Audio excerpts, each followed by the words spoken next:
안녕하세요. 최근 베나TV 영상을 무단 복제, 편집, 업로드하는 유튜브 채널이 많이 있습니다. 제작진이 발견하여 저작권 신고를 하면 유튜브에서 채널 폐쇄 조치를 합니다. 영상을 무단 복제, 업로드하는 것은 출연진과 제작진의 노력을 빼앗는 행위이며 불법입니다. 단, 원본 영상 공유하기는 가능합니다. 시청자 여러분, 제작진이 무단 업로드한 영상을 모두 찾기는 어렵습니다.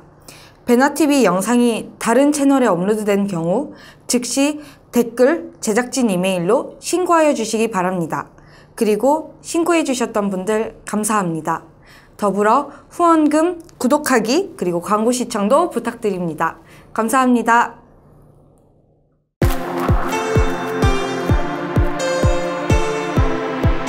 베나TV 시청자 여러분 안녕하십니까. 지난 한 주간의 국제 뉴스를 모아 심층 분석을 해보는 이충근의 국제정치입니다. 안녕하십니까. 네, 안녕하세요. 네, 유독 지난주에는 특기할 만한 일이 많았습니다. 그렇죠. 네. 뭐 바쁩니다. 지금 우리가 지난주 시간에 이번 한반도의 위기를 큐바 미사일 사건이 천천히 진행되는 것이다 라고 말한 미국 학자가 있었는데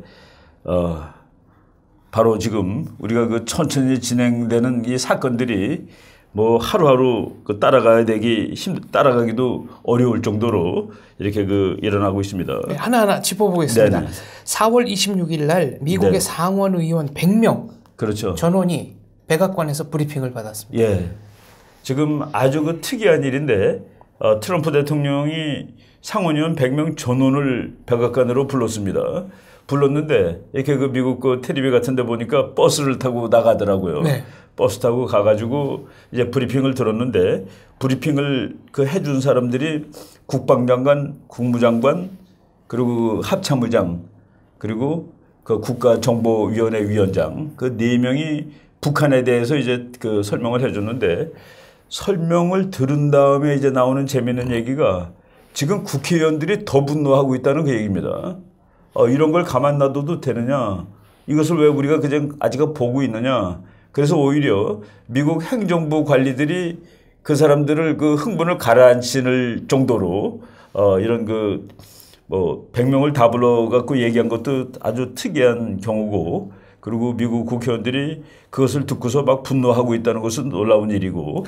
근데 대한민국 언론에 보면 몇몇 민주당 상원 의원들은 아니 이 정도로 평범한 얘기를 하려고 100명을 다 불렀느냐. 신문에 난 거 이외에는 그렇게 특기할 만한 내용이 없었다면서 분개했다. 이렇게 기사가 났습니다. 네, 그 기사를 크게 쓰는데 그게 이제 이 트럼프에 대해서 반대하는 언론들이 그렇게 쓰는 것이죠. 이미 다 알고 있었다 그러면 다 알고 국제 정치를 잘 아는 사람이고, 그렇지만은 직접 그걸 담당하는 사람이 현실을 정확히 분석해 준 겁니다. 민주당 국회의원들이 자기는 그거 없이도 다 알았다면 아는 것이고, 근데 신문에서 만난 이야기 이상이 분명히 있었을 것입니다. 그러니까 공화당 국회의원들 중에서는 막 흥분하고 이럴 수 있느냐 그런 사람이 나온 것이죠.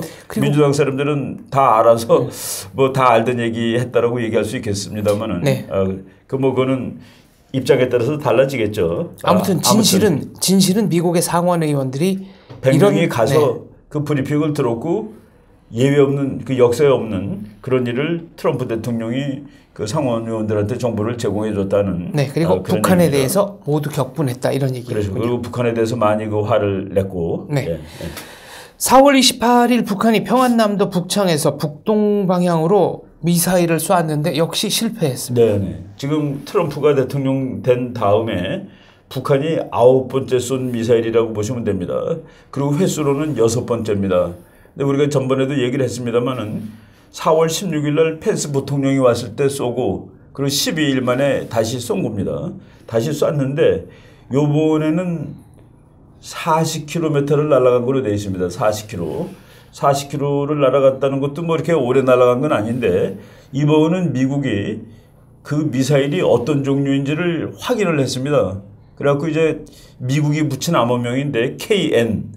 KN이라는 게 노스코리아라는 그런 뜻이죠. 그래서 이제 번호를 쭉 붙이는데 KN-17입니다. 네. KN-17은 북한이 오랫동안 개발해뒀던 노동미사일인데, 노동미사일은 한 1000에서 1300km 날아가는 북한의 이제 대표 미사일이죠. 그거를 조금 수정을 해가지고 얘는 이제 그 목적이 육지에서 적국의 군함을 공격하는 거로. 그러니까 장거리는 아닙니다. 지대함. 그 지대함 미사일이라고 그러죠. 지대함 미사일로 개발하고 있는 중입니다. 이게 어느 날 성공을 하면은 그러니까 이제 미국 군함들 뭐 어느 나라든지 북한이 적으로 생각하는 나라의 군함이 북한 해안가에 왔을 때 쏘는 그 미사일로 개발하는데 이것이 뭐 그냥 또 날아가다가 실패를 했죠. 실패를 했고 미국 지금 트럼프 대통령이 이거 실패한 데 대해서 그 재미있는 그 트윗을 날렸습니다. 그 트윗을 해석해 보면 정말 이게 뭐를 의미할까 아주 곰곰이 생각해 봐야 될 그런 내용인데 이 북창리라 그러면은 그 요번에 쏜 데가 평안도 쪽입니다. 네. 평안도 쪽이고 바다로 날아가는 거니까 방향은 중국 쪽이죠. 그렇죠. 요번에 게 쐈다면 뭐 연해주 앞바다나 이런 데 가서 그렇죠. 떨어지는 그러니까 거 아닌가요? 바다에 와 있는 군함을 공격하기 위한 것이니까 반드시 바다로 쐈을 것은 분명하고 그 한경도가 아니라 평화도에서 쐈으니까 중국 쪽으로 쐈으면 네. 분명하고 방향으로 봤을 때 북동 방향으로 쐈다고 하니까 아마 북동. 네. 북한을 넘어서서 말하자면은 이 연해주 앞바다 쪽으로 간 게 아닌가 추정을 하고 있습니다만은. 그러면은 육지에 떨어졌다는 소리가 됩니다. 네. 40km밖에 안 됐으니까. 그 지금 이거 여기까지는 정확히 안 나왔는데 그거를 트럼프가 트윗을 이제 바로 그러니까 우리나라 시간으로는 4월 29일 아침입니다. 새벽입니다. 네. 뭐라고 썼냐면은 제가 이제 번역을 해봤습니다. 북한은 오늘 비록 실패하기는 했지만 미사일을 발사함으로써 중국과 중국에서 존경을 받는 대통령 시진핑입니다. 중국과 중국에서 존경을 받는 대통령의 소망을 존중하지 않았다. 나쁜 일이다. 아주 간단하게 썼어요. 영어로 다시 읽겠습니다. North Korea disrespected 이제 존경하지 않았다는 거죠. The wishes of China and its highly respected president. 이거 무슨 말일까요? 중국 국민들로부터 높은 존경을 대단히 받고 존경을 받는 시진핑의 위시 희망을 존경하지 않았다. When it launched, though unsuccessfully, a missile today, bad하고 이제 느낌 비쳤어요. 나는 이걸 읽으면서 참 이게 의미가 너무나 많구나. 미국이 말이죠. 선거로 선출되지 않은 지도자는 무시하는 전통을 가진 나라입니다. 네. 미국은 전통적으로 민주주의 국가이기 때문에 미국의 마음에 들지 않는 나라라도 국민이 선출한 대통령은 존경을 합니다. 미국이 친한 나라라도 국민이 선출하지 않은 대통령은 무시하는 성향이 있는 나라인데 트럼프가 북한도 지금 디스리스펙트했다. 존경을 거부했다는 뜻이죠. 중국과 중국 사람들이 아주 존경하는 지도자의 희망을 네가 무시해버려서 이거 누구한테 하는 얘기인지 모르겠어요. 시진핑 당신 별로 막지도 못하네. 가만 놔두고 볼 거야.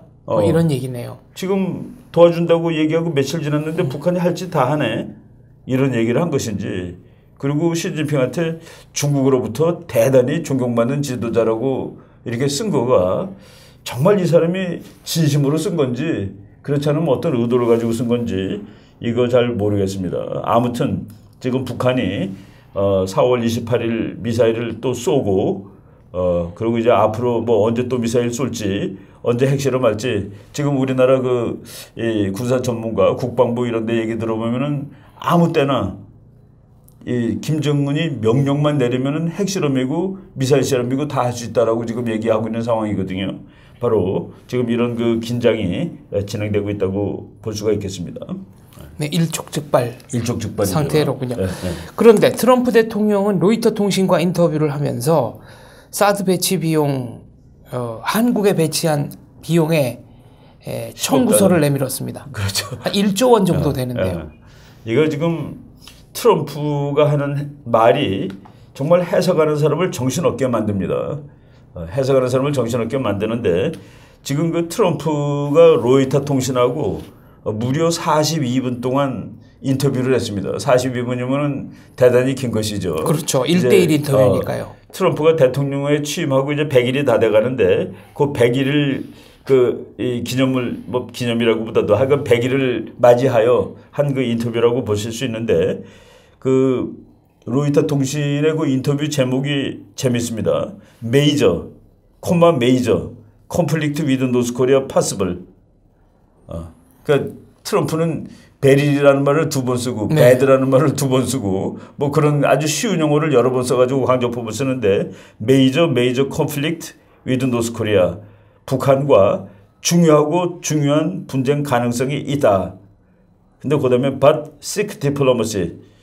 그러나 외교로 한번 해보겠다. 외교를 해보겠다. 그리고 이제 북한한테 새로운 경제 제재를 가하고 그렇지만 동시에 while not taking the military option off the table. 군사적 옵션을 테이블에서 내려놓지 않은 동시에 경제적인 제재를 가하겠다. 이게 그 트럼프하고 로이터 통신사의 그 인터뷰 기사의 그 타이틀입니다. 그러니까 아주 메이저 컨플릭트가 하나가 났는데 그것을 외교로 해결하기를 원한다 그랬는데 거기에 그것은 대단히 어려울 거다라는 말이 덧붙여 있습니다. 우리는 외교로 해결하기를 원한다. 그러나 그것은 will be very difficult. 뭐 너무나도 어려울 거다라고 했는데 이제 여기서 뭐 이런 건 다 빼고 우리한테 이제 관심을 끄는 거는 트럼프가 지금 사드 배치가 지금 사실은 그 완성이 된 상태입니다.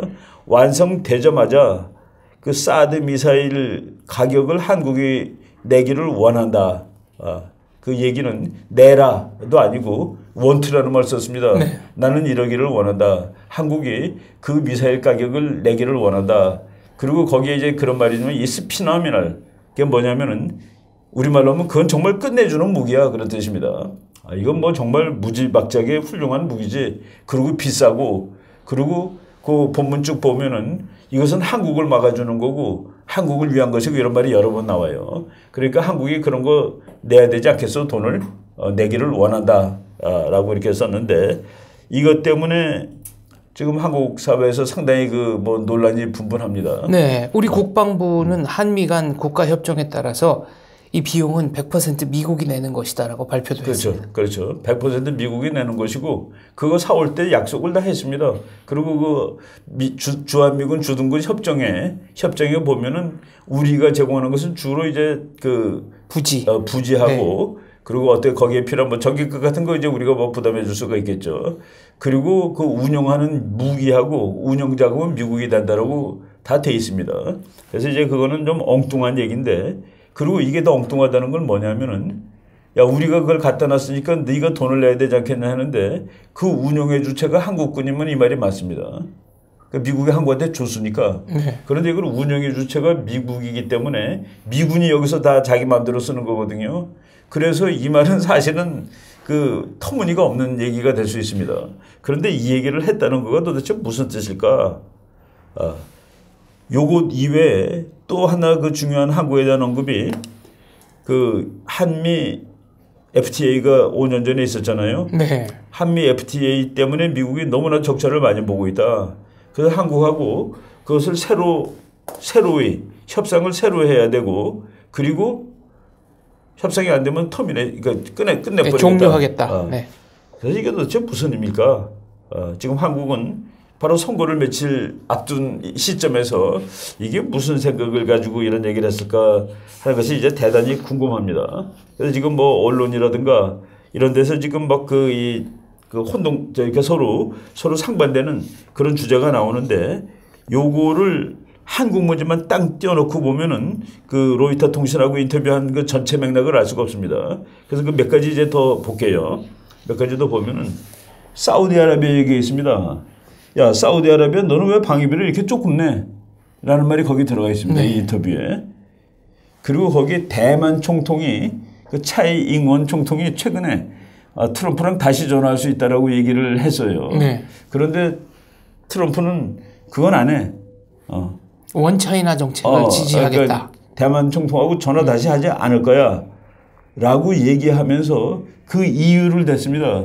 왜 대만 총통하고는 다시 전화를 하지 않을 거냐 하는 그 이유를 댔는데 그 이유 아주 재밌어요. 시진핑을 굿맨입니다. 시진핑이 아주 훌륭한 사람이래. 훌륭한 사람이고 그리고 자기 트럼프 나는 중국을 사랑하고 나는 중국인민을 사랑합니다. 라고 거기 인터뷰에 얘기합니다. 그래서 이제 그 기사에는 He loves China, He loves Chinese people 이렇게 나오는데 그리고 시진핑이 북한 핵 문제 해결을 위해서 최선의 노력을 다하고 있다라고 그 인터뷰에서 얘기합니다. 그래서 나는 지금 차이잉원 총통하고 다시 통화하지 않을 것이다 라고 얘기를 하는데 그 문장을 그대로 보겠습니다. 영어 그대로 읽으면은 My problem, 내 문제는 우리 장 박사 그냥 읽으시지. 네, my problem is that I have established a very good personal relationship with Xi Jinping. I really feel that he is doing everything in his power to help with the big situation. So I wouldn't want to be causing difficulty right now for him. 그죠? 네. 문장 아주 재밌죠. 내 문제는 지금 시진핑 주석과 매우 퍼스널, 좋은 아주 그 개인적으로 관계를 확립했다는 아주 것이다. 좋은 관계를 확립하고 있다. 그리고 나는 시진핑 주석이 모든 것을 정말 잘하고 있다고 생각한다. 자기가 할 수 있는 모든 힘을 써가지고 네. 그 빅 시츄에이션이라는 게 이제 북한 상황이죠. 북한 상황을 해결하기 위해서 자기가 가지고 있는 doing everything in his power 그가 할 수 있는 모든 일을 다 하고 있다. 그래서 나는 그와 이 difficulty 어려운 상황을 만드는 그런 일을 지금 지금 하지 않겠다. 그죠? 네. 이게 누구와 누구를 압박하는 것 같습니까? 이거는 시진핑을 압박하는 거죠. 시진핑을 보통 압박하는 게 아니죠. 네. 사실 그 트럼프가 시진핑 주석을 초청해놓고 4월 6일 날 미국에 초청을 해놓고 4월 2일 그때도 영국 신문이에요. 네. 파이낸셜 타임스하고 인터뷰할 때 시진핑 주석이 다 해줄 수 있을 거야. 그렇지만은 만약 안 해준다면 내가 혼자 할 수 있지. 라고 얘기했습니다. 바로 지금 그것이 계속 반복되는데 이렇게 얘기를 했는데 지금 그 배경 사건들 보면은 바로 한 3, 4일 됐습니다. 미국 해군이 그 FON 작전이라는 게 있습니다. 그 Freedom of Navigation Operation. 그게 뭐냐면은 중국이 그 인공섬을 만들어 놓고 인공섬에다가 영해 12해리를 선포했는데 남사군도에 남사군도에 있는 그 많은 섬들에 그 영해 속에는 그 다른 나라 군함이 들어가면 안 되는 거죠. 근데 지금 중국이 인공섬에다 영해를 선포한 것은 국제해양법으로는 반칙입니다. 네. 그러니까 미국은 거기를 군함으로 지나다니겠다 하는 그 오바마 대통령 때 이제 몇 번 했습니다. 몇 번 했는데 그거를 보다 체계적으로 더 넓게 하겠다는 계획을 지금 미국이 만들고 있는 중입니다. 그 계획을 만들고 있는 중인데 그거는 뭐 중국에 대해서 보통 도전이 아니죠. 중국이 만들어 놓은 섬을 미국 해군이 그냥 무시하고 그 영해를 항해하겠다는 훈련을 그 계획을 만들면서 그걸 하면서 시진핑하고 아주 좋은 관계가 있다라고 얘기를 했고 그다음에 이 사람이 5년 전에 쓴 책입니다. 5년 전에 쓴 책에 이제 미국이 Time to get tough. 미국이 지금 터프해야 될 시간이다. 거칠게 나와야 할 시간이다. 나가야 된다. 그리고 그 부제가 Make America number one again. 미국을 다시 1등으로 만들자 하는 책에 그 책을 보면 뭐 중국을 사정없이 비난을 하는데 거기에 이런 말이 나옵니다. 워싱턴 정치가들이 아무리 달콤한 말들을 해도 중국 지도자들은 미국의 친구가 아니다. 이게 트럼프가 직접 쓴 말입니다. 글로. 그런데 나는 시진핑하고 아주 훌륭한 퍼스널 릴레이션십을 형성하고 있다. 그 말하는 동안에 미국 해군은 중국이 제일 화내는 그 죽어라 열심히 만들었던 그 섬에 그 옆으로 군함을 띄우겠다라고 얘기하고 그리고 바로 며칠 전에 시진핑한테는 정말 분노스러운 얘기를 트럼프가 했죠.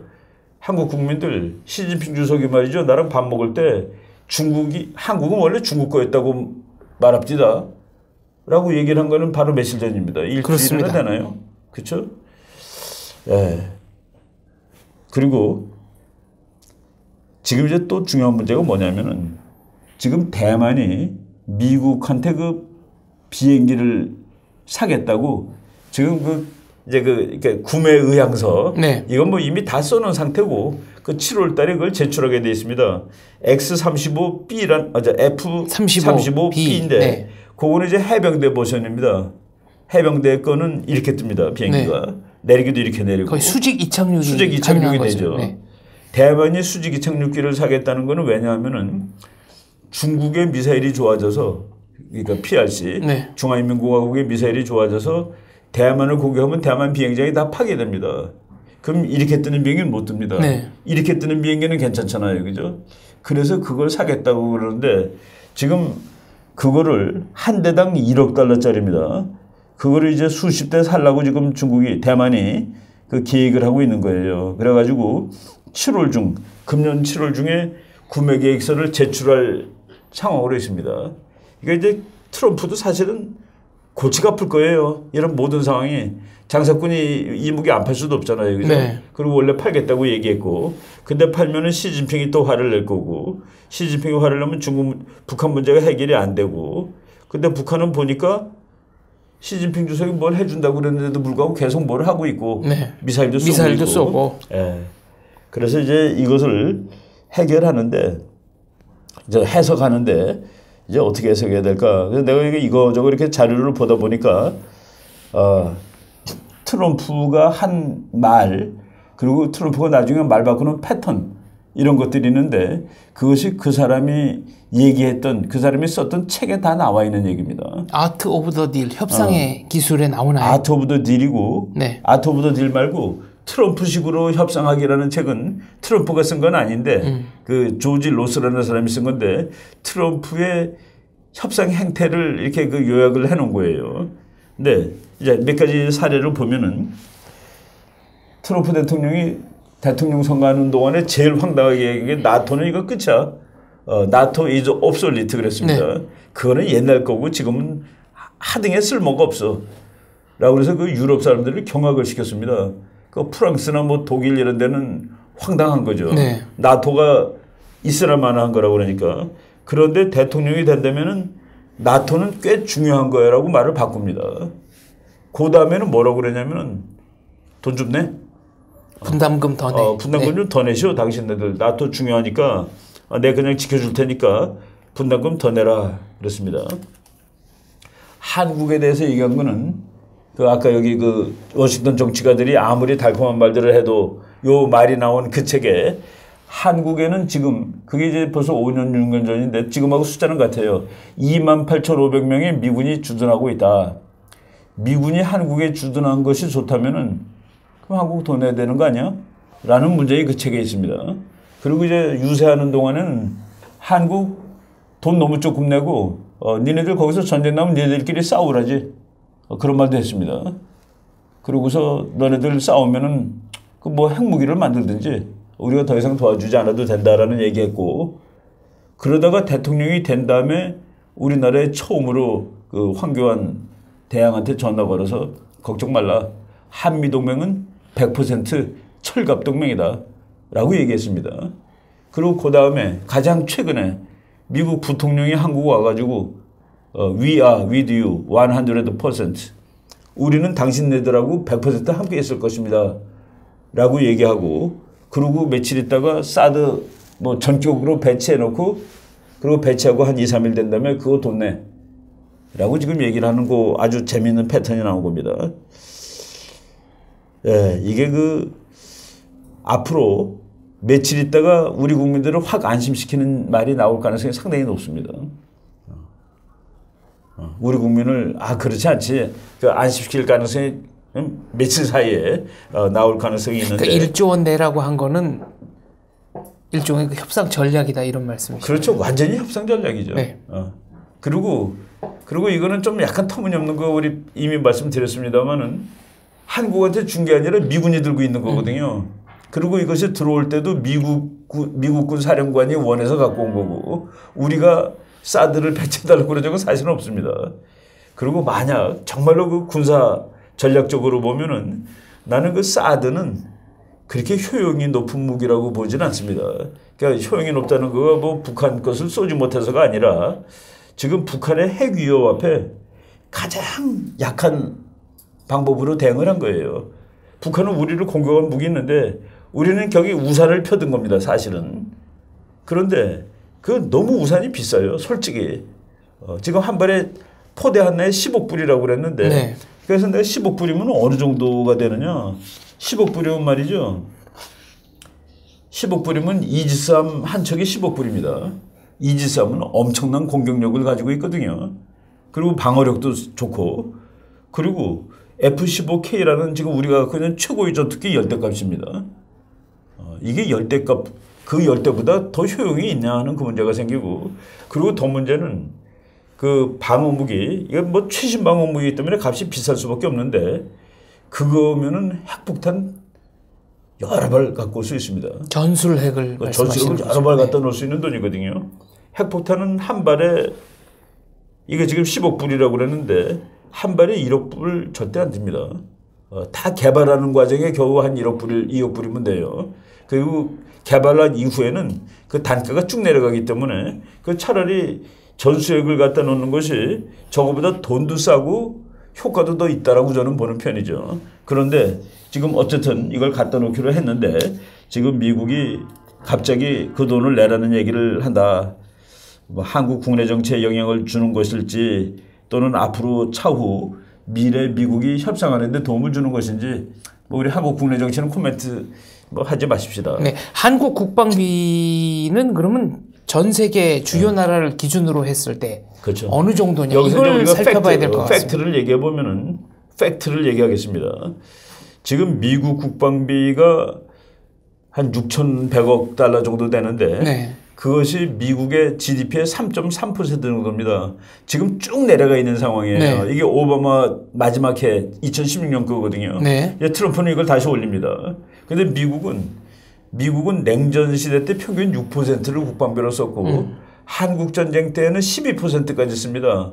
월남 전쟁 때는 8% 쓰고 그리고 2차 대전 때는 무려 40%를 썼습니다.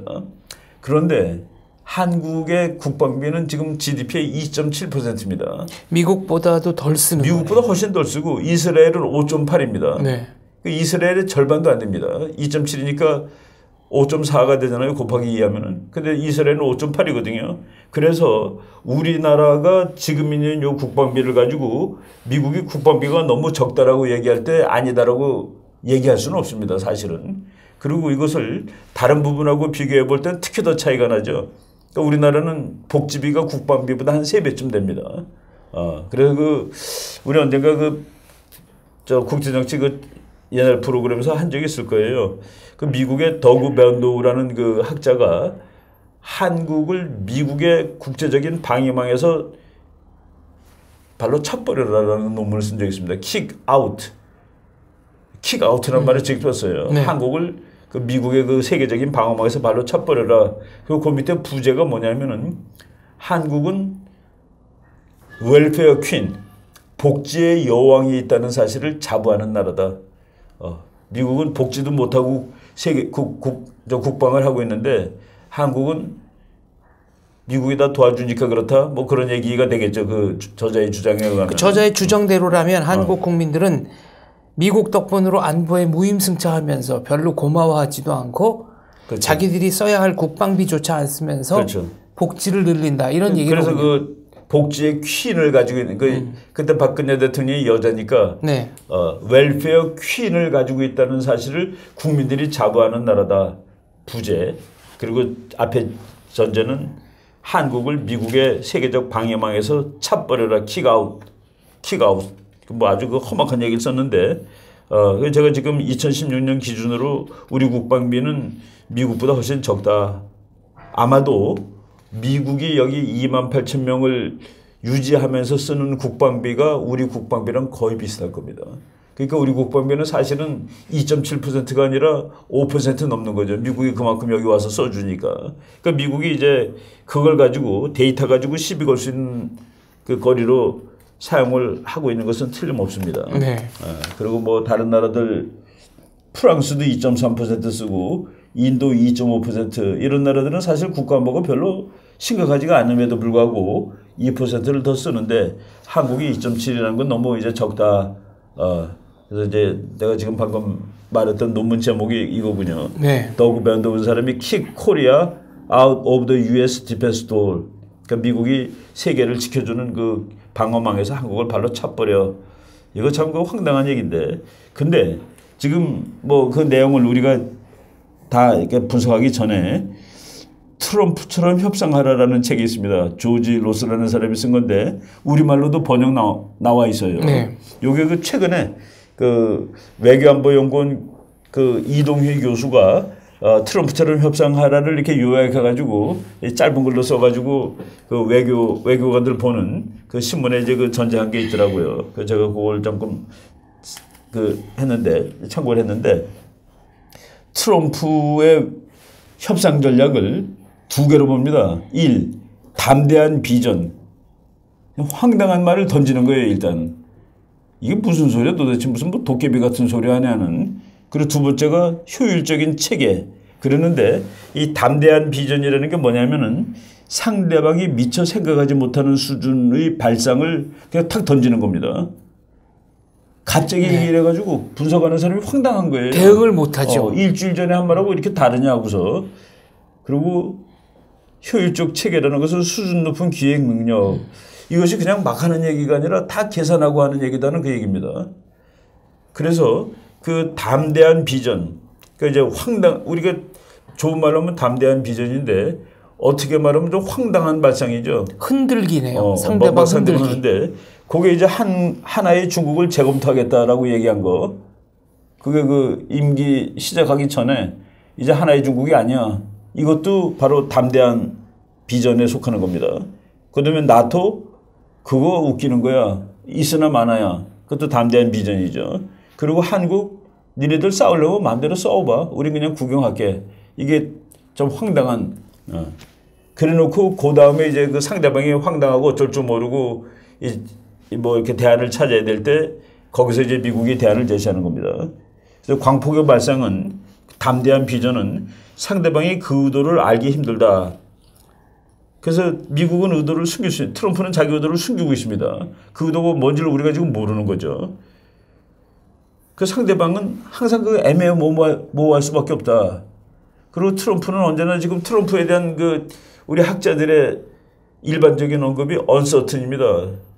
그 사람 불확실해. 그 불확실하다고 인정하는 것 자체가 벌써 협상에서 밀리는 겁니다. 네, 뭐가 뭔지 모르니까 그렇죠. 이쪽 대응책을 짜기가 어렵죠. 그렇죠. 저 사람은 트럼프는 모호해. 이런 겁니다. 그래서 당사자 본인은 많은 이슈를 연결시키는 것이 가능하다. 그렇죠. 막 이거저거 다 연결시킬 수가 있습니다. 타협안 도출 시 다양한 선택지를 갖는다. 그렇죠. 뭐 당연히 트럼프가 애매모호하게 던져서 저쪽을 황당무계하게 만들었으니까 상대방은 그 대신에 파격적으로 보이는 양보가 갑작스럽게 제시되는 놀라움. 이때 여기서 한국은 좋은 동맹입니다. 내가 그 10억 불은 뭐 그냥 그게 우리가 쓰는데 어떻게 10억 불 우리가 받겠습니까? 대신에 국방위를 조금 더 늘려주면 좋겠다라고. 그럼 우리가 파격적인 양보를 받는 거가 되는 겁니다. 안 받겠다고 되니까. 갑작스럽게 제시는 놀라움. 그래서 대응 여지가 줄어들어 버린다. 그래서 트럼프는 불확실성, 의외성, 공격성으로 능동적, 공격적인 반면 상대방은 수동적, 방어적이 된다. 그래서 그러니까 의외, 불확실, 능동, 공격 이거를 그 요약해서 매드맨 티어리라고 이제 이 저자가 로스라는 사람이 붙였습니다. 그 미친놈 이론이에요. 막 미친 척했는데 하나도 안 미친 사람이 미친 척함으로써 상대방을 헷갈리게 만들고 그리고 협상에서 유리한. 그리고 트럼프의 그 협상론의 문제가 이 사람이 제로섬 게임으로 세상을 봅니다. 네. 그러니까 장 박사랑 나랑 관계에서 한 사람이 100원을 얻으면은 한 사람은 100원을 잃는 거로 보는 거예요. 그러니까 미국하고 북한의 딜, 한국하고 미국의 딜, 미국하고 중국 사이에서 한 녀석이 이득을 보면은 상대방은 그만큼 손해를 본다. 그게 이제 제로섬이거든요. 네, 타협은 없다. 네. 그러니까 이제 딴 돈, 잃은 돈 합치면 0이 되는 거. 화투할 때는 딴 돈 잃은 돈 합치면 0이 안 됩니다, 보통. 화투 칠 때는 잃었다는 사람만 있습니다. 네. 너 얼마 땄냐? 너 네. 얼마 땄냐? 그러면 다 합치면 잃은 사람이 네. 더 많아. 근데 이제 그거는 뭐 서로 그 엉터리고 딴 사람 딴 돈하고 잃은 돈은 다 합치면 0입니다. 그게 이제 제로섬 게임인데 트럼프는 게임은 제로섬이다라고 보는데 이거 사실은 위험해요. 제로섬이라고 보는 그 협상가하고 협상하기는 엄청나게 위험합니다. 네. 그래서 상생이 안 됩니다. 상생이라는 거는 제로섬이 아니래야 되죠. 나도 그래도 뭐 비록 이쪽보다는 못하지만 여기는 100원 벌고 나는 30원 벌었어가 돼야 네. 되는데 이 사람은 세상을 그렇게 보지 않는다. 그래서 이제 어렵다는 그런 얘기입니다. 한국 언론에는 마이클 펜스 미국 부통령이 북한의 군사적 해결책을 사용하지 않을 것처럼 말했다. 그리고 한국을 장기적으로는 미국의 관심에서 젖혀놓자는 코리아 패싱 얘기도 나오고요. 또 한간에서는 미북 밀약설까지 나오고 있는 형편입니다. 지금 뭐 그 설들이 많이 나오는데 거기서 우리가 그 몇 가지 원칙이 있습니다. 지금 미국이 한국을 제치는 날이 있습니다. 언제 제치느냐? 미국이 보기에 동북아시아가 미국한테 별로 위협이 안 된다. 위협이 안 돼. 네. 문제가 안 돼. 미국이 보기에 뭐 별로 그렇게 위협도 아니고 한국이 중국 편 붙거나 그래도 별로 문제가 안 돼. 그날이 오면은 지금 한 얘기가 맞을 수 있습니다. 네. 근데 지금 그날이 아니에요. 그리고 지금 중국이라는 나라가 지금 뭐 상당히 뭐 우리 다른 나라는 G2란 말 안 쓰는데 우리는 G2를 많이 쓰지만은 어쨌든 그 아주 등치 있는 나라가 된 거 아닙니까? 네. 그런데 한국을 넘겨주면은 일본을 보통 강력하게 하지 않을 수가 없습니다. 근데 일본이 너무 강해지는 것은 미국한테는 참 어려운 일이 되는 것이죠. 그래서 한국을 이렇게 넘긴다 그런 거는 조금 좀 그 발상을 너무 멀리 나간 겁니다. 마이크 펜스 부통령의 군사적 해결책을 고려하지 않는 듯한 발언을 했다. 이거는 어떻게 봐야 될까요? 이 세상에 어떤 정치가도 군사력 고려를 하겠다라고 얘기할 수는 없습니다. 군사력 고려도 이 옵션에 있다라고 얘기할 수 있어요. 지금 거기까지 얘기한 것도 엄청난 얘기입니다. 우리는 군사적 옵션을 고려하지 않겠다라는 말은 그런 미국의 지도자는 그런 말을 하지 않습니다. 왜냐하면은 미국은 전쟁이라든가 군사를 언제라도 사용할 수 있는 하나의 옵션으로 갖고 있는 나라니까. 수단, 네. 목적이 아니에요. 수단을 안 쓰겠다. 그것도 가장 궁극적으로 유용한 수단인데 그것을 안 쓰겠다고 얘기하는 건 말이 안 되죠. 네. 우리나라 그 신문 기사들 중에 이런 거 몇 개 틀리는 거 지적하겠습니다. 미국이 선제 공격을 하겠다고 결심했다. 발표했다. 이런 거 다 거짓말입니다. 선제 공격은 한 다음에 했다라고 하는 방식이에요. 발표하는 거, 한 다음에 얘기하는 것이지. 한 다음에 했다고 얘기하는 것이지. 선제 공격을 하겠다고 선언하면은 디클레어 프리엠션이라는 거는 그 두 단어가 연결이 안 된다는 그 얘기입니다. 네. 그거는 디클레어 하지 않고 하는 거예요. 그리고 미국이 군사력을 쓰지 않기로 했다? 그런 거 없습니다. 그런 건 있을 수 없는 언급입니다. 언제든지 군사력 쓸 거야라고 위협하기 위해서 군사력을 가지고 있는 것이죠. 이제 그게 역설인데 군사력은 쓰려고 가지고 있는 것은 아닙니다. 쓰려고 협박함으로써 안 쓰려고 가지고 있는 것이죠. 그런데 안 쓰겠다고 했다? 이런 것은 그 국제정치학적으로 논리도 틀리고 말이 안 되는 네. 그런 언급이라고 나는 보고 있습니다. 조이다 보면 언젠가는 끊어진다는 것이 세상의 이치입니다마는 미국의 핵잠수함 미시간호가 지난 4월 24일 한국에 입항했습니다. 이것도 북한으로 보면은 엄청난 위협이죠. 기절할 일이죠. 기절할 일입니다. 지금 우리가 현대 무기가 얼마나 무서운가를 이렇게 봐야 되는데 첫째 무서운 거는 안 보이는 게 제일 무서운 겁니다. 안 보이는 무기가 날아다니는 거는 또는 안 보이는 무기가 옆에 와 있다. 예를 들어서 미국의 미시간 핵잠수함 미시간호인데 그 주 이름이 붙은 그 군함 잠수함들이 있는데 그 이제 클래스로는 오하이오 클래스라고 합니다. 네. 그 오하이오 클래스급의 그 잠수함인데 그 우리가 이거 듣는 분들이 그런 그림을 본 적이 있을 거예요. 이만한 잠수함이 있는데 잠수함에 이렇게 뚜껑을 이렇게 다 열고 있는 네. 뚜껑을 24개 열고 있습니다. 24개 속에는 이렇게 미사일이 한 발씩 들어가 있어요. 그 미사일이 24발이 들어가 있는데 그 미사일의 탄 뒤에는 조그만 폭탄이 10개가 들어가 있습니다. 그래서 그 오하이오 클래스 군함 한 척은 도시를 240개를 죽일 수 있습니다. 한 척 가지고. 그거가 이제 냉전 시대 때 미국이 만약의 경우 소련이 먼저 공격해서 미국이 다 죽어요. 그래서 미국이 없어졌어. 그때 그럼 복수를 못 하잖아요. 그죠? 복수를 못 할 거라고 소련이 먼저 쏠 수 있단 말이죠. 그래서 니네들이 우리를 아무리 먼저 다 죽여도 살아남아서 너네를 다 죽이는 것들이 있어 해가지고 만든 무기가 그 핵잠수함인데 오하이오 클래스입니다. 길이가 170m입니다. 길이가 170m면은 축구장 보다 크죠. 축구장은 길이가 104m. 그렇죠. 네. 축구장이 104m인데 길이가 170m짜리 군함인데 그러니까 여기 그걸 튜브라고 그래요. 발사관. 발사관이 24개가 있는 것이죠. 그리고 24개가 있고 여기에 24발이 있고 끝에 여기 이렇게 240발 이론적으로. 이게 미국에도 4대인가 밖에 없는. 4대밖에 없는 겁니다. 네. 4대밖에 없는 건데 그러니까 그 4대로 그 한 대만 살아남아도 오하이오 클래스 한 대만 살아남아도 소련이 미국을 선제 공격한 아무런 이유가 없습니다. 다 죽으니까 지도. 그래서 이게 전쟁 억지용으로 만들었는데. 근데 한국에 왔습니다. 그렇죠. 이제 냉전이 끝나면서 이제는 소련한테 이걸 쏠 이유가 없잖아요. 그죠? 그리고 미국을 그거로 위협하는 나라가 없으니까. 그래서 그걸 토마호크 미사일, 토마호크는 재래식 폭탄입니다. 네. 그거를 쏘게 다 바꿔놨습니다. 4척을 다. 그 중에 지금 한 척이 온 건데 얘가 달 수 있는 토마호크 미사일이 154발입니다.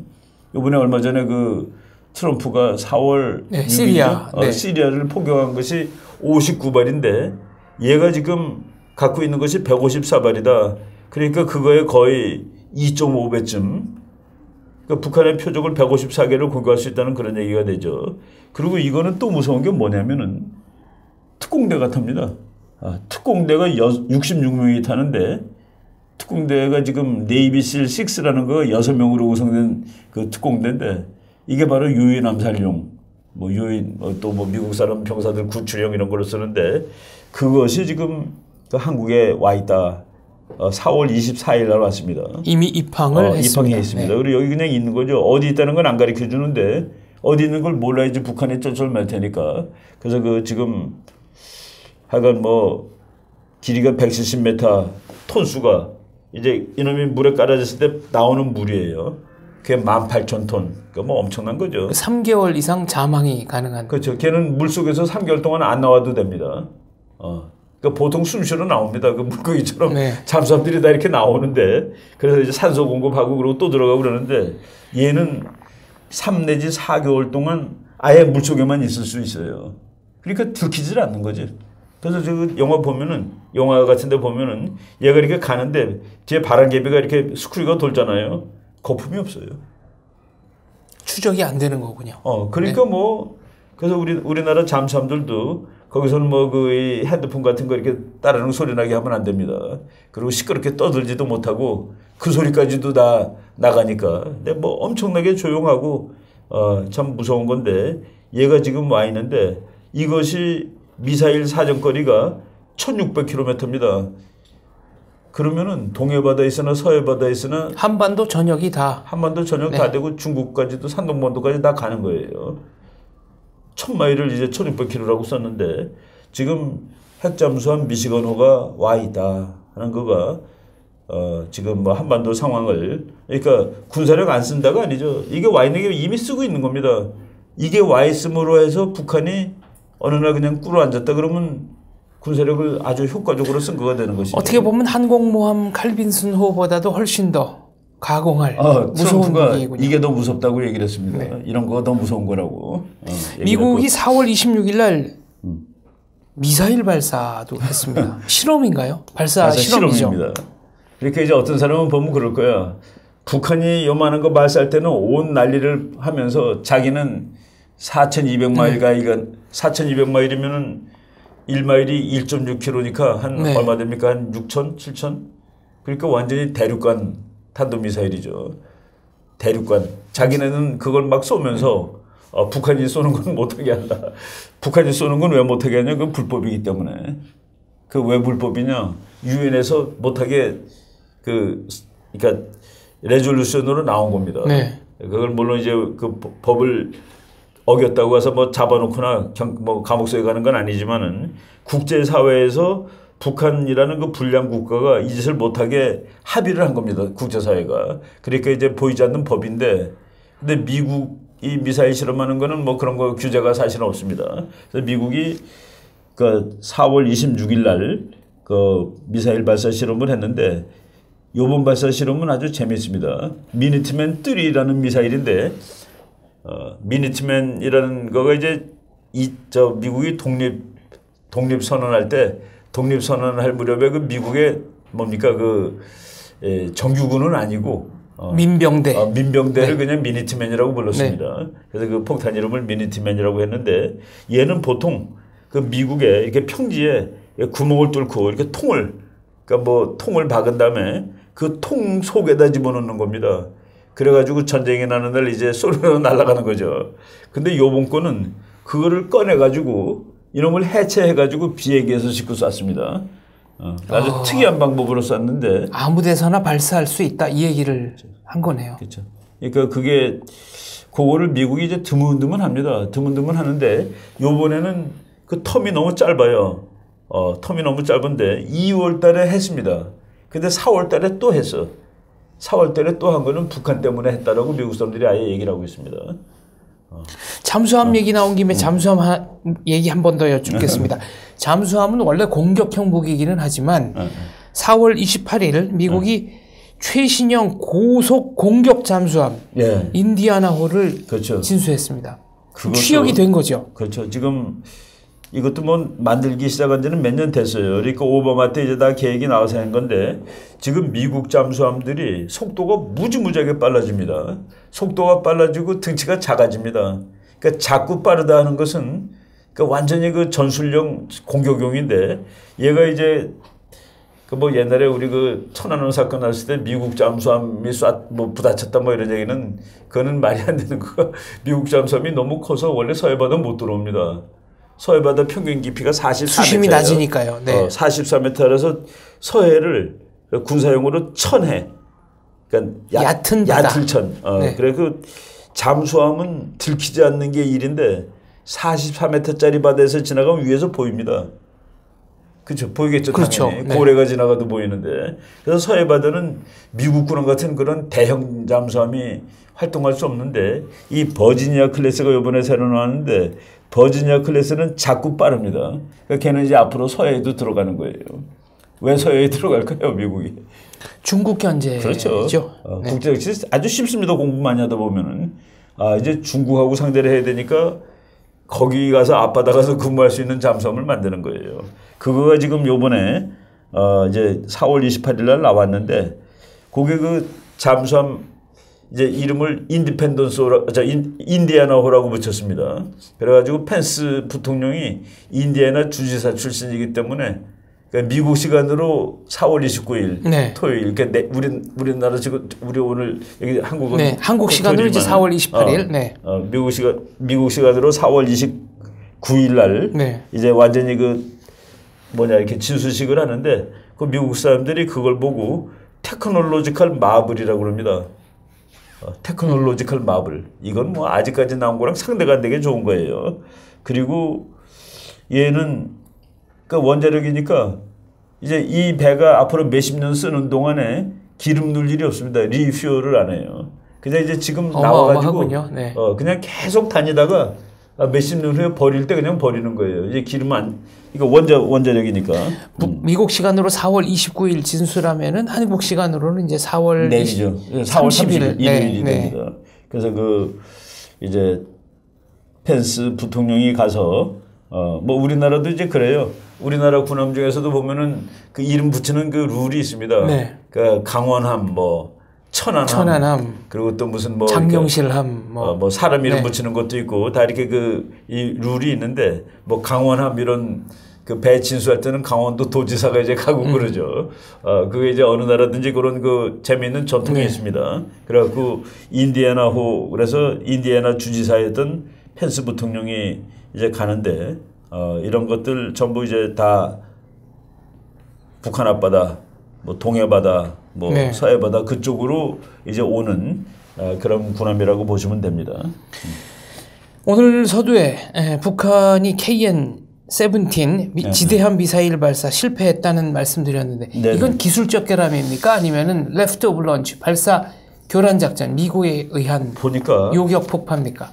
지금 그 미국 언론에도 약간 좀 헷갈리게 나왔는데 난 시간을 나는 15초가 맞을 거라고 보는데 15분이라고 나왔더라고요. 이거 네. 폭신뉴스에서 15분이면은 보통 미사일이면은 저 그 몇백 킬로 가거든요. 그 40킬로를 날았기 때문에 그런데 미국이 무슨 미사일인지를 본 거 아닌가라는 의심이 듭니다. 그냥 쏘자마자 터뜨리면은 뭔지 확인이 안 됩니다. 관찰이 안 되니까. 근데 한 몇십 초 보면은 아 저건 뭐구나 하고 알 수가 있어요. 그래서 요번에 좀 비교적 정확히 나온 거가 KN-17이라는 이름이 나오고 그것이 노동 미사일이 지대함 미사일로 그 변형되는 지금 만들고 있는 것이죠. 그거라는 것까지 확인을 하고서 떨어졌는데 미국 발표지는 뭐가 나오냐면은 놀랍지도 않다라고 썼습니다. 그 떨어진 거가. 놀랍지도 않다. 이 미사일 발사를 전후해서 평양의 조선중앙방송이 칼빈소가 폭파되는 이 컴퓨터 그래픽 화면을 방송으로 내보냈습니다. 그렇죠. 북한이 도발한다면 언제 할까요? 추가 도발이 분명히 있을 거라는 게 국제사회의 예측입니다. 북한이 이제 도발 패턴이 있는데 이제 여기서 우리가 눈여겨봐야 될 거는 날짜를 맞춰서 한다가 하나의 이유가 있고 두 번째 무기의 발전 계획에 의해서 한다. 그 두 번째 요소가 다 이제 고려가 됩니다. 그런데 그러니까 이제 해야 돼요. 해야지 그 미국까지 갈 수 있는 미사일도 만들고 더 효과적인 미사일과 핵폭탄을 만드는데 그 미국에 그 빅터 차라는 한국계 교수가 한 분 있습니다. 그 한국 문제 많이 하고 부시 대통령 때는 이제 직접 그 관리도 했죠. 미국 외무부 관리도 했던 그런 분인데 그 사람이 북한이 도발한 거, 특히 김정은 도발한 걸 전부 이렇게 표로 만들어 놨습니다. 표로 만들어 가지고 아주 자세한 데이터를 가지고 있는데 그분이 최근에 발표한 바에 의하면은 북한은 우리나라 선거할 때마다 도발했는데 김정은이가 선거하기 6.5일 전에 도발을 합니다. 대통령 선거. 대통령 선거.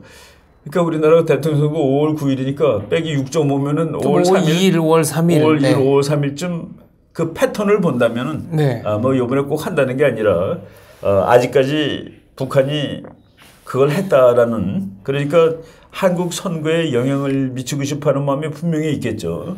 자기 나름대로 자기의 유리한 쪽으로 그거 1. 그다음에 2는 북한의 미사일 발달 계획. 그래서 지금 이게 완성이 됐습니다. 쏴봐야 됩니다. 뭐 이런 시간 그런 걸 다 고려했을 때 분명히 뭐 또 선거 이전에 어제도 4월 28일 날도 쏠 정도니까 또 쏘지 않겠느냐는 그런 느낌이 듭니다. 그리고 이런 그 학자들이 아직까지 데이터를 보니까 그 패턴이 있고 그 패턴에 의하면은 선거가 있기 전에 뭔가를 할 것 같아 보이는데 이거 하게 되면은 미국이 어떻게 나올지 중국이 어떻게 나올지 이게 지금 뭐 궁금한 그런 상황이라고 보입니다. 네, 4월 27일자 CNBC의 보도 내용도 분석 부탁드립니다. 랜드 연구소의 선임 국방 분석가 브루스 베넷의 언급인데요. 김정은이 갑자기 사망한다면 die suddenly라는 표현을 썼습니다. 김정은이 갑자기 사망한다면 북한 엘리트들은 김해 후계자를 선택하지 않을 것이다. 지금 현재 김정은은 북한 엘리트들에게 점점 더 비효율적이며 훌륭한 지도자가 아니라고 인식되고 있다. 그렇죠. 그 지금 정책 결정 체계 때문에 북한의 그 어떤 누구도 감히 김정은이 지금 이렇게 하는 것은 잘못된 것입니다라고 얘기를 못하지만은 이분들이 그 북한의 엘리트들이 세계 사정에 대해서 그냥 깎아받지는 않습니다. 특히 그 미국이 걸프 전쟁한 이후에 북한의 그 군인들이 많이 동요했습니다.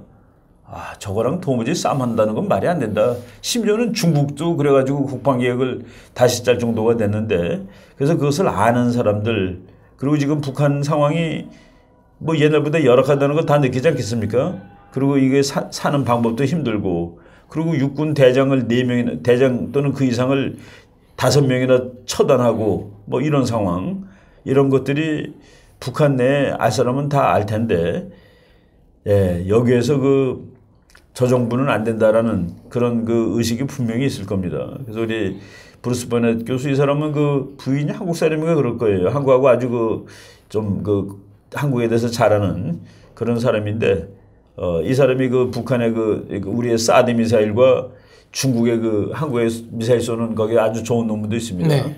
이런 거 다 발표하고 그런 사람인데, 지금 저 사람의 분석은 상당히 의미심장하고 올바른 분석이라고 저는 생각하고 있습니다. 외국의 군사 전문가들은 브루스 베넷 연구원의 대북 예측이 상당 부분 사실로 확인된 적이 많았기 좋은 때문에 정보를 가지고 있죠. 네. 이것이 단순한 일반론을 얘기하는 것이 아니고 최근에 특정한 정보를 그렇죠. 가지고 쓴 그렇죠. 것이 아니냐. 말하자면 그렇습니다. 네, 북한 내부에서 김정은의 암살, 그렇죠. 모의라든가 이런 움직임이 매우 구체적이지 않느냐는 얘기입니다. 그렇죠. 나올 수 있고, 그리고 북한의 장군들도 우리나라가 사실은 북한이나 우리 대한민국이나 유교적 어떤 사상이 있지 않습니까? 가부장적 질서가 강하죠. 가부장 질서 있고 어른 아이가 있고. 네. 그래서 옛날에 김일성일 때는 김일성이 제일 어른입니다.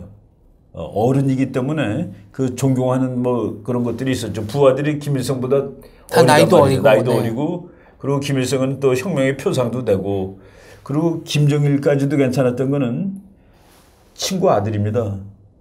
형님의 아들이고, 거기까지는 봐줬는데, 이제 여기에서는 이제 관계가 이제 희박해지는 것이죠. 그리고 젊은 친구가 너무 거들먹거린다. 하여간 지금 폰 보면 그렇지 않습니까? 담배 물고 있고, 다른 사람 다 장군들 비 맞고 있는데 지 혼자 우산 쓰고 있고, 그것도 우산도 늙은 사람이 이렇게 대고 있고, 이런 것들이, 예, 유교적 공산주의 국가에도 더 이상 이제 맞지 않다는, 아무리 북한이 절대적 권위주의라 할지라도, 그러면 불만 나오는. 그리고 실제로 그런 사례가 있었습니다. 쿠데타 사례.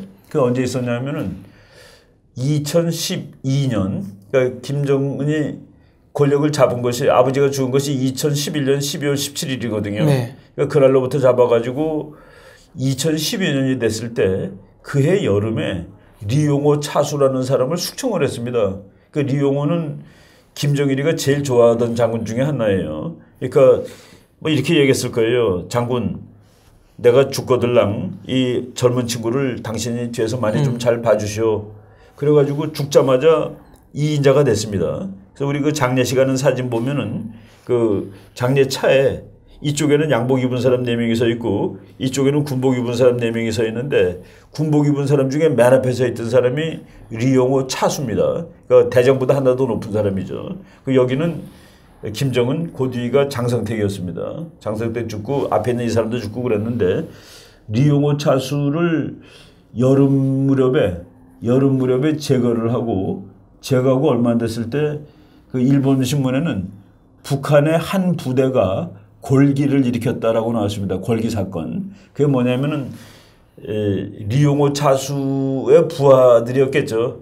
그 사람들이 김정은이를 제거해야 되겠다고 해가지고 쿠데타를 일으킨, 우리말로는 쿠데타겠죠. 한 부대 골기 사건이니까 그런 일이 있고, 그 이후에 2인자 군인들 보면 무섭죠, 김정은이가. 일본의 NHK가 2017년 4월 17일에 방송한 네네. 북한의 기밀 파일. 네. 그러니까 12,000장에 달하는 북한 기밀 문서가 북한 밖으로 이제 유출이 된 겁니다. 네네. 그 자료를 분석한 결과에 따르면 리용호의 숙청 이유는 평양 군사 퍼레이드에 참가했던 부대를 김정은의 허락 없이 움직였기 때문이다라고 그렇죠, 나옵니다. 그렇죠. 군대를 움직이는 것마저도, 네. 퍼레이드용 군대마저도 김정은이가 움직여야 되는데, 이게 권기였을 수도 있는 거로군요. 쿠데타. 이건 이래가지고 네. 리용호 차수가 숙청을 당하고 그리고 조금 후에 있는 일입니다. 네. 리용호 차수는 없을 때 네. 일어난 일이니까. 근데 이 정도라면은 군대 한 명 움직이는 것조차도 두려워하는 그런 김정은이라는 생각을 해보고, 그래서 우리가 전번에도 얘기를 했을 거예요. 북한이 전쟁을 준비하기 위해서는 그럼 군사력을 총동원해야 되는데, 과연 김정은이 자기 부하들을 총동원시킬 수 있을까? 네. 총동원이라는 거는 전부 다 군복 입고 군화 신고 그리고 전쟁 준비하고 물통에 물 채우고 총알 가득 채우는 건데 총알 가득 채운 그 군대를 그게 무섭지 않을까 하는 그런 얘기죠. 그리고 총동원 체제라는 것 자체가 나름대로 비용을 계속 써가면서 유지를 해야 하는 체제이기 때문에 지금 이것도 북한한테는 네. 매우 고통스러울 거라는 지금 분석이 미국이 있습니다. 지금 북한한테 슬로우 모션 큐바 미사일 크라이시스라고 그러는데 그 오랫동안 위기가 지속되면은 약한 나라는 뻗습니다. 졸도하는 거죠. 그 쉽게 얘기해서 북한의 병사들은 지금 얼마나 어렵겠어요. 얼마나 힘들고. 그 뭐 미국의 항공모함이 옆에 와서 있고 잠수함 와서 있고 이런 것들 자체가 그리고 중국마저도 지금 미국 편을 들어서 북한을 그 목을 조이고 있고 이런 것들이 지금 그러다가 이제 뭐 건물 무너지듯이 무너지면은 뭐 다 이제 네. 원하는 것을 얻을 수가 있는 것이죠. 그 우리 쪽도 마찬가지고 미국도 그렇고. 네, 독재 정치의 흥망성쇠를 연구한 미국의 전문가들은 미국의 군사 행동 이전에 북한 내부 인사에 의한 김정은의 암살이 확률적으로 더 높다는 분석까지 내놓고 있습니다. 아직은 소수입니다만 그렇죠. 네, 그런 그렇죠. 분석을 내놓고 있는 사람이 있다는 사실까지를 말씀드리겠습니다. 그렇죠. 이충근의 국제정치 오늘은 여기까지입니다. 다음 일주일도 매우 논의할 게 많은 그런 그렇죠. 한 주가 될 것 같은 뭐 생각이 듭니다. 그 군사 움직임이라든가 이런 그 뭐 북한의 움직임, 미국의 대응, 중국의 대응 이런 것들이 아주 뭐 정말 그 눈이 핑핑 돈다 할 정도로 이렇게 바쁘게 돌아가고 있습니다. 네, 다음 이 시간에 저희는 다시 찾아뵙겠습니다. 감사합니다. 고생하셨습니다. 고생 안 했습니다. 고생하셨습니다. 뭔가 암살 가능성이 매우 높아진 거 아닌가요? 그러니까 이렇게 되면 그 제킨 대장이 네. 중국이 암살할 수 있는데 한번 해주시지라는 얘기까지 했잖아요. 우리 그 얘기도 했잖아요. 그때 우리 장 박사가 읽고. 네. 베나TV는 정부기관 및 관련 단체의 후원을 받지 않습니다. 후원금을 받게 될 경우 출연 요청, 주제 선정 등 청탁을 할 수 있기 때문입니다. 그래서 베나TV는 정부기관 및 관련 단체의 후원을 받지 않습니다. 베나TV가 지속적으로 프로그램을 만들 수 있도록 시청자 여러분께 부탁 말씀 올립니다. 시청자 한 분이 한 달에 1,000원씩 후원해 주시는 111 캠페인 많이 도와주시기 바랍니다. 그리고 후원해 주시는 여러분들 감사합니다.